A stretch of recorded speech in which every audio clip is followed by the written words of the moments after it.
2022 Ukrainian സൈനികരോട് റഷ്യയ്ക്ക് കീഴടങ്ങാൻ president Volodymyr Zelensky ആഹ്വാനം ചെയ്യുന്നൊരു video ഒരു യുക്രൈനിയൻ ടിവിയിൽ പ്രത്യക്ഷപ്പെട്ടു.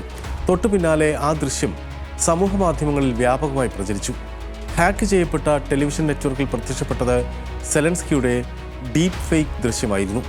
2024 പോപ്പ് സംഗീതറാണി ടൈലർ സ്വിഫ്റ്റിൻ്റെ AI നിർമ്മിത വ്യാജ ചിത്രങ്ങൾ വ്യാപകമായി പ്രചരിച്ചു.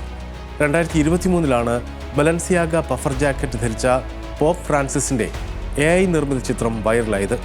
2018 ചലച്ചിത്ര സംവിധായകൻ ജോർഡൻ പീലും ബസ്ഫീഡും ചേർന്ന് സൃഷ്ടിച്ച Barack Obama deep fake video internet സെൻസേഷനായതും മറ്റൊരു ഉദാഹരണം.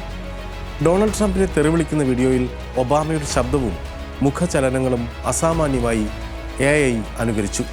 സർഗാത്മക ശ്രമങ്ങളിലും പരസ്യങ്ങളിലും പ്രൊമോഷനുകളിലും മാത്രമല്ല, രാഷ്ട്രീയ പ്രചരണങ്ങളിൽ പോലും AI ഡീപ് ഫേക്കുകൾ മനുഷ്യരെ കബളിപ്പിക്കുന്ന തരത്തിൽ ഉപയോഗിക്കപ്പെടുന്നതിന് ഉദാഹരണങ്ങൾ നിരവധിയാണ്. എങ്ങനെയാണ് ഈ ഡീപ് ഫേക്ക് ഭീഷണിയെ നേരിടുക എന്ന ചോദ്യം ലോകമെങ്ങും ഭരണകൂടങ്ങൾ ആലോചിച്ചിരിക്കെയാണ് ഡെൻമാർക്കിൽ നിന്ന് അതിനൊരു പരിഹാര നീക്കമുണ്ടാകുന്നത്. സ്വന്തം രൂപഭാവഹാവാദികൾക്ക് കോപ്പിറൈറ്റ് എടുക്കുക, അതാണ് ഐഡിയ.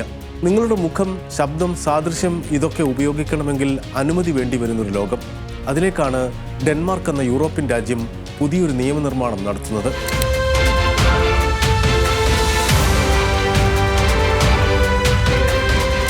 പകർപ്പവകാശ നിയമം ഭേദഗതി ചെയ്താണ് AI ഡീപ് ഫേക്കിനെതിരായ പോരാട്ടം ശക്തമാക്കാൻ ഡാനിഷ് ഭരണകൂടം ശ്രമിക്കുന്നത്.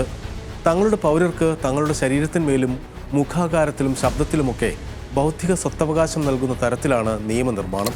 AI നിർമ്മിത ഡീപ് ഫേക്കുകളെയും യാഥാർത്ഥ്യത്തെ വെല്ലുന്ന ഡിജിറ്റൽ അനുകരണങ്ങളെയും സ്വത്തമോഷണം വഴിയുള്ള തട്ടിപ്പുകളെയും വ്യാജ വിവര പ്രചാരണങ്ങളെയും തടയുക എന്നതാണ് നിയമനിർമ്മാണത്തിൻ്റെ ലക്ഷ്യം. ഇത് പ്രാബല്യത്തിൽ വരുന്നതോടെ യൂട്യൂബും ടിക്ടോക്കും അടക്കം സോഷ്യൽ മീഡിയ പ്ലാറ്റ്ഫോമുകളിൽ അനുമതിയില്ലാതെ അപ്ലോഡ് ചെയ്തിരിക്കുന്ന AI ഇമേജുകളും ദൃശ്യങ്ങളും നീക്കം ചെയ്യേണ്ടി വരും. അതായത് തൻ്റെ അനുവാദമില്ലാതെയാണ് അത് ചെയ്തതെന്ന് ഉന്നയിക്കപ്പെട്ടാൽ അത് നീക്കം ചെയ്യണം എന്നർത്ഥം.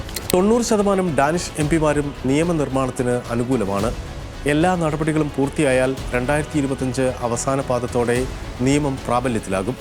അതേസമയം അഭിപ്രായ സ്വാതന്ത്ര്യ സംരക്ഷണത്തിൻ്റെ ഭാഗമായി ആക്ഷേപഹാസ്യത്തെയും പാരഡിയെയും ബാധിക്കാത്ത തരത്തിലായിരിക്കും നിയമം. ഡെൻമാർക്കിൻ്റെ നീക്കം യൂറോപ്പിനാകെ മാതൃകയായേക്കാം. പിന്നാലെ അതൊരു ആഗോള മാതൃകയുമായി മാറാം.